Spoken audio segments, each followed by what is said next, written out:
Hi, we're here at Fernie Alpine Resort and we're just investigating a skier accident we had on January 19th in an area called the Lost Boys Pass. This is a southeast aspect of about 1750 meters.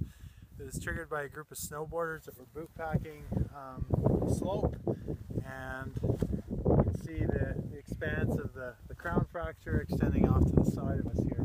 There's a fracture in the snow here as well, which was indicative of a more near surface slab, which we were also monitoring from about 3 or 4 days ago. And interestingly, our theory on what has happened here, the basal part of the snowpack, we've got several crusts that are deteriorating with time, and they're combined with some faceted or weak crystal forms. The uppermost one here that I've isolated, this one here we're date coding the mid-December, and the interesting thing with this result is actually it looks like the crust, the failure plane was underneath of it. So there's some loose granular sugar-like crystals here that when the thing went, the crust is actually still intact within many of the blocks that we're able to observe in the debris. And that's kind of an interesting thing, because typically we usually think of the crust as being a bit of a bed surface where the slab slides on the top of it. But in this case, the failure was actually underneath of it, and the crust went with the slab. So the crust may have actually assisted the level of propagation in this particular event. So the other crust of note is one we're dating from the end of November. That's kind of in the bottom of the pack.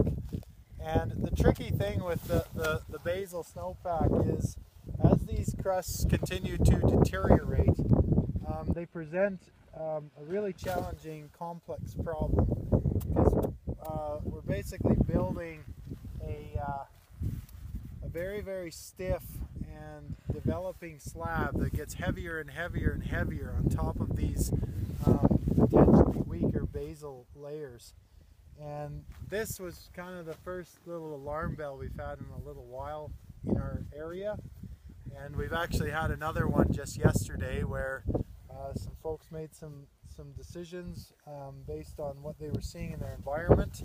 They committed a big feature, and they also had a very close call.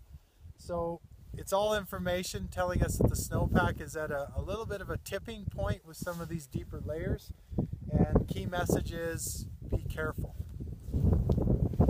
So the slab in this area here, this slab has lots of strength. It's quite hard. We're kind of averaging pencil resistance. It's able to support both foot and ski travel. But where this depth decreases, so in the areas like with those blocks and whatnot, if we're able to start tickling some of these weaker layers down in here with something like putting our feet into the snow, or even with skis where the snowpack is tapering and not quite as deep, we're actually able to potentially initiate a failure in the snow crystals down in this area.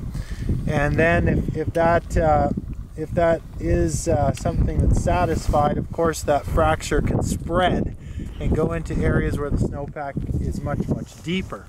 And that's more or less what we've had in this event. We suspect that the snowboarders that were boot packing the area, they initiated a failure in a thin, weak area, and then that failure extended into other places where the slab was much, much thicker. And it's more or less like getting your feet kicked out from you, and then the whole slope basically released and went down. We're very grateful there were no injuries, but some good info here.